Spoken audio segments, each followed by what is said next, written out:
नमस्कार मित्रों, कल मैं लॉरेंस कोहलबर्ग के बारे में चर्चा कर रहा था। इसके बारे में मैंने कुछ बताया था आपको। इसमें मैंने लॉरेंस कोहलबर्ग के जन्म स्थान के बारे में बताया। उनका जन्म 1927 से 1987 में इनकी मृत्यु। स्थान अमेरिका के ये निवासी थे। अमेरिका के ये निवासी थे। ये एक सुप्रसिद्ध मनोवैज्ञानिक रहे, ये भी मैंने इसके बारे में चर्चा की थी। इन्होंने अपना योगदान नैतिक न्याय के क्षेत्र में योगदान दिया और नैतिक न्याय के क्षेत्र में उन्होंने नैतिक विकास की कई अवस्थाओं के बारे में बताया और नैतिक विकास की अवस्थाओं के साथ साथ उन्होंने एक लघु कथा भी कही और वह लघु कथा एक हाइजेन व्यक्ति है जो हाइजेन व्यक्ति यूरोपीय निवासी है। यूरोपीय निवासी, इसके बारे में उन्होंने एक लघु कथा लिखी, लघु कथा कही और वो लघु कथा कहीं ना कहीं उसके मूल कर्तव्यों पर निर्भर करती है। इसके बारे में मैंने पहले क्लास में चर्चा की थी, बताया था। नैतिक विकास की अवस्थाओं के बारे में मैंने बताया था। नैतिक विकास की अवस्थाओं को 3 भागों में विभाजित किया गया था। पूर्व रूढ़िगत नैतिकता का स्तर, ये आपका स्तर की आयु है वो 4 से 10 वर्ष है। दूसरा मैंने बताया था रूढ़िगत नैतिकता का स्तर, इसकी आयु 10 से 13 वर्ष है। और मैंने फिर बताया था आपको उत्तर रूढ़िगत नैतिकता का स्तर, इसकी आयु 13 से ऊपर है। अब मैंने ये भी बताया कि रूढ़िगत की इस यहाँ स्थिति में थोड़ा और समझा दे रहा हूँ, इसको आज आप लोग समझ लीजिए कि इस अवस्था को, और मैंने क्या कहा है, इस अवस्था को इनोवेशन लेवल स्तर में भी कहते हैं और पूर्व परंपरागत स्तर भी कहते हैं। इस अवस्था को 2 भागों में विभाजित किया गया है। ठीक है, तो इसके बारे में थोड़ा और मैं समझाना चाहता हूँ आप लोगों को। इसके बारे में आज हम समझ लेते हैं। मित्रों देख लीजिए कि पूर्व परंपरागत नैतिकता का स्तर क्या है, पूर्व रूढ़िगत नैतिकता का स्तर क्या है। यहाँ हम लोग देखते हैं कि यह कौन सी बात आती है। कहने का आशय यह है कि पूर्व रूढ़िगत नैतिकता का स्तर यहाँ क्या है। पूर्व रूढ़ी का मतलब होती है घर की परंपरा। क्या होती है? परंपरा होती है। यह परंपरा वह चीज होती है जो सदियों से चली आती है। क्या आती है? जो सदियों से चली आ रही है। जो सदियों से चली आ रही है वह परंपरा होती है। सदियों से जो चली आती है उसी को हम कहते हैं परंपरा। वो परंपरा जो हमारे पूर्वज उसको मानते आ रहे हैं, वह परंपरा जो मेरे पूर्वज है वह अपनाते आ रहे हैं, उसी को कहते हैं रूढ़िगत। एक बात आती है, घर की कुछ परंपराएं होती हैं, उन परंपराओं का निर्वहन किया जाता है और उन्हीं परंपराओं के निर्वहन के माध्यम से हम आगे की गतिविधियां तय करते हैं। तो कहने का मतलब होता है जब बालक की आयु 4 से 10 वर्ष होती है, एक कोहलबर्ग का मानना है कि जब बालक की आयु 4 से 10 वर्ष होती है तो उसकी जो नैतिकता होती है, परंपरा होती है, वो पूर्व रूढ़िगत यानी कि पूर्व क्रिया पर आधारित होती है। पूर्व क्रिया का मतलब होता है कि यहाँ हमारे घर के सदस्य जिस प्रकार से हमें ढालते हैं, जैसा बताते हैं, जैसा करवाते हैं, कहने का मतलब है घर के सदस्य जैसा बताते हैं, जैसा कराते हैं, हम उन्हीं को स्वीकार करते हैं, उसी के आधार पर हम आगे चलते हैं। अब आती है रूढ़िगत नैतिकता का स्तर। रूढ़िगत नैतिकता का स्तर क्या है कि अब हमें ना तो कोई बताने वाला होता है ना कोई कराने वाला होता है। ठीक है, तो उसको हम अब स्वयं के आधार पर करने लगते हैं। अब किसके आधार पर करने लगते हैं? स्वयं के आधार पर करने लगते हैं। उस क्रिया को या उस परंपरा को हम स्वयं के आधार पर करने लगते हैं। बताने की कोई जरूरत नहीं होती है। उन्हीं घर की रीति रिवाजों को या कह सकते हैं घर की रीति रिवाजों परंपराओं का निर्वहन करते हैं। अब आती है मित्रों उत्तर रूढ़िगत नैतिकता का स्तर। उत्तर रूढ़िगत नैतिकता का स्तर, एक उत्तर का मतलब हो गई उतर गई। क्या हो गई? उतर गई नैतिकता का स्तर, यहाँ उतर गई। क्या? रूढ़िगत यानी जो घर की परंपरा है उसको मैंने अलग कर दिया है। अब एक नई परंपरा का निर्माण करते हैं। हम क्या करते हैं? यहाँ एक नई परंपरा का निर्माण करते हैं। नई परंपरा का निर्माण करते हैं और सुनिए, यहाँ मैंने जितनी भी घर की परंपरा हो या जैसी बताई गई परंपरा हो, मैं उन परंपराओं को दरकिनार करके, उन परंपराओं को छोड़ करके एक नई परंपरा का निर्माण करते हैं। उसी को कहते हैं उत्तर रूढ़िगत नैतिकता का स्तर। तो यहाँ पर एक नई परंपरा का हम निर्माण करने लगते हैं। ठीक है, यहाँ पर घर की परंपरा जैसी बताई गई होती है उनके बारे में मैं कुछ नहीं जानता हूँ और ना मैं उसकी बातों को मानता हूँ। आप देख लीजिए, इस पूर्व रूढ़िगत नैतिकता के स्तर को दो भागों में विभाजित किया गया है। अब देख लीजिए, थोड़ा और मैं आपको बताता हूँ कि इसमें ये अवस्थाएं हैं, नैतिकता की अवस्थाएं हैं। इन अवस्थाओं को तीन भागों में डिवाइड किया गया था और तीनों भागों को डिवाइड करके इनकी अवस्थाओं को दो दो भागों में विभाजित किया गया था। ये भी बात सही है। तो कहने का मतलब देख लीजिए कौन कौन सी अवस्था है।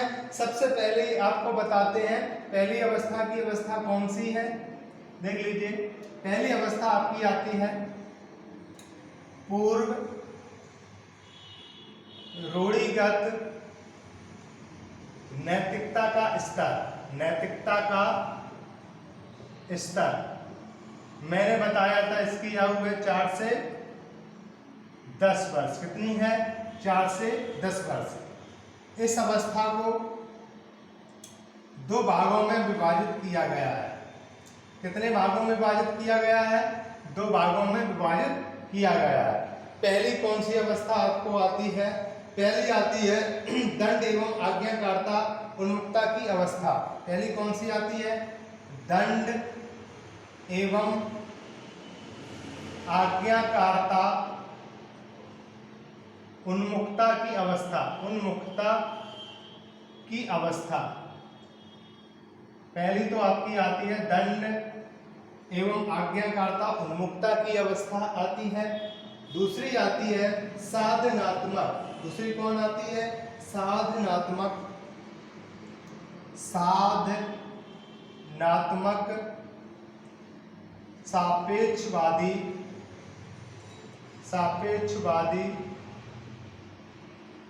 उन्मुक्ता की अवस्था। उन्मुक्ता की अवस्था तो मैंने इसके बारे में भी बताया था। इनको दो भागों में डिवाइड किया गया है। दोनों को आयु को अलग अलग कर दिया गया है। दोनों को अलग अलग कर दिया गया है। अब देखिए इन अवस्था के बारे में क्या बताया गया है। अब आती है दंड एवं आज्ञाकारिता उन्मुक्ता की अवस्था। यहाँ बहुत अच्छी बात है, दंड एवं आज्ञाकारिता उन्मुक्ता की अवस्था। वैसे अगर देखा जाए तो 4 से 7 इनको भागों में बांटा, 4 से 7, 7 से 10, इस प्रकार से इनको डिवाइड हम कर सकते हैं। जब बालक, कहने का मतलब यह है कि जब बालक 4 से 7 वर्ष का होता है तो दंड और एवं आज्ञाकारिता वह किसी बताए हुए रास्ते पे तब चलता है। क्या होता है कि घर के बताए हुए बातों का, कार्यों का निर्वहन करता है और वो भी किसके अकॉर्डिंग करता है? आज्ञाकारिता के अनुसार। कैसे करता है? आज्ञाकारिता के अनुसार। अब मैं आपको एक बात बताऊं, बहुत रोचक चीज। यहाँ बात आती है कि दंड एवं आज्ञाकारिता उन्मुक्ता की अवस्था है क्या चीज, क्या विधा है, क्या बला है? ये बलाएं कुछ नहीं है। ये बलाएं यह दर्शाना चाह रही है कि जब बालक किसी कार्य को करता है, क्या करता है?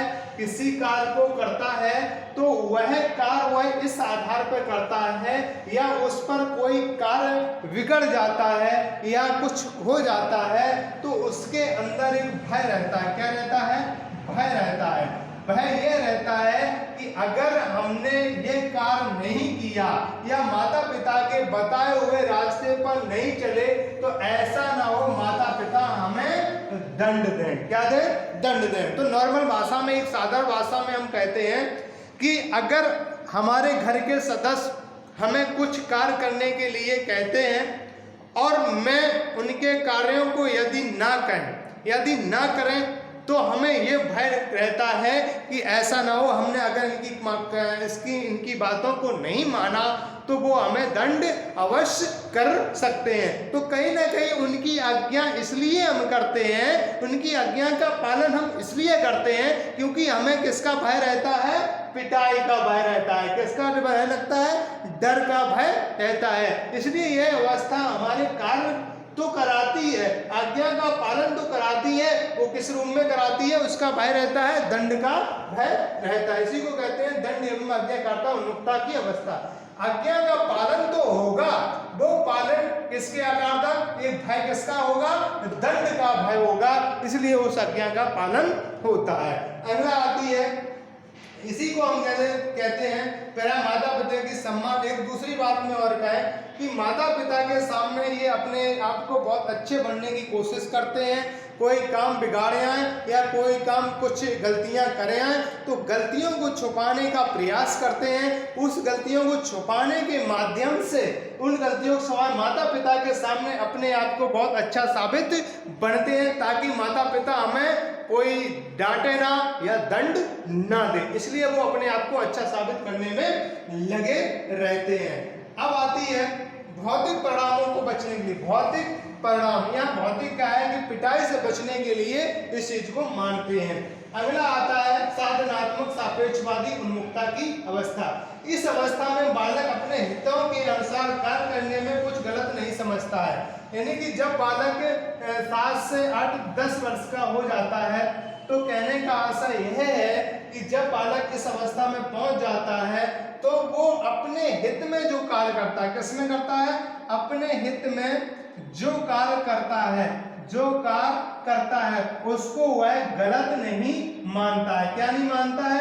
गलत नहीं मानता है। कहने का आशा यह है कि वह जो करता है सब सही होता है। कहने का आशा यही है कि गलत नहीं माना जाता है या गलत नहीं मानता है। और दूसरी बात ये आती है, इस अवस्था में बालक सोचता है कि बात वह सही है इसमें बराबरी का लेन देन हो। और दूसरी बात एक आती है कि इसमें बालक जो होता है, क्या होता है? बालक जो होता है वह बात मानता है, वह बात करता है जिसमें क्या होता है? बराबर का हक होता है। किसका होता है? बराबर का हक होता है, या कहीं ना कहीं बराबर का लेन देन होता है। तो ये चीज मान लीजिए बालक के अंदर उसकी विकसित बुद्धि इस प्रकार विकसित होती है, या कह सकते हैं उसमें ये सारी चीजें गतिविधियां विकसित होती हैं, नैतिकताएं विकसित होती हैं, जो हमें कहीं ना कहीं बराबरी के लेन देन पर छोड़ती हैं। तो आशा है आराम से आप समझ सकते हैं। इस अवस्था में बालक सोचता है कि बात वह सही है या कार्य वह सही है जिसमें बराबर का लेन देन निश्चित हो। तो इसी को कहते हैं हम साधनात्मक सापेक्षवादी उन्मुक्ता की अवस्था। अगला आपको मैं बताता हूं, आज का वीडियो में इतना ही डालना चाहता हूं क्योंकि ज़्यादा बड़ा हो जाएगा तो आप लोग उस चीज़ को ज़्यादा नहीं कॉन्सेप्ट कर पाते हैं, तो हम प्रत्यय नहीं बना पाते हैं। तो इसलिए मैं आज इतना ही वीडियो रखता हूं। आप हमारे चैनल को ज़्यादा से ज़्यादा लोगों से सब्सक्राइब करिए, कराइए और भेजिए, अपने मित्रों को भेजिए, ताकि कम से कम इतना आप लोग कर दीजिए कि कम से कम हमारा 1000 सब्सक्राइबर और लगभग में इतने व्यूज आ जाएं। इतना आप पूरा वीडियो देख दें कि कोई चीज़ है, कोई भी कार्य है, जब तक आप उसको पूरा नहीं करेंगे तब तक वो चीज़ हमारे समझ में नहीं आएगी। तो हम इसलिए यही कहते हैं कि आप जो चीज़ करें, जो आप जैसे आप हमारा वीडियो देखते हैं तो उस वीडियो को आप पूरा जरूर देखें। इसलिए देखें ताकि वह लास्ट तक हमें सारी चीज़ों को कॉन्सेप्ट बना सकें, संप्रत्यय बना सकें, समझ सकें। तो इसलिए यही कहता हूँ कि मित्र, जो भी आप देखें मेरा वीडियो उसको पूरा देखें, तभी आपको समझ में आएगा। और अपने साथ से जो मित्र हैं, जो बीटीसी कर रहे हैं, जो डीएलएड कर रहे हैं, जो बीएड भी कर रहे हैं और जो टेट, सीटेट, सुपर टेट से संबंधित हैं या कोई चीज़ केवीएस, एनवीएस की तैयारी कर रहे हैं, उन लोगों को हमारा वीडियो पहुंचाएं ताकि वो भी सब्सक्राइब करें और वो भी पढ़ सकें। मैं अभी कुछ दिनों में एक मॉक टेस्ट भी प्रारंभ करूंगा ताकि आप लोगों को लगे कि हम किस प्रकार से प्रश्नों को सॉल्व कराते हैं। इसलिए आप लोग आज इतना ही वीडियो रखिए। धन्यवाद मित्रों।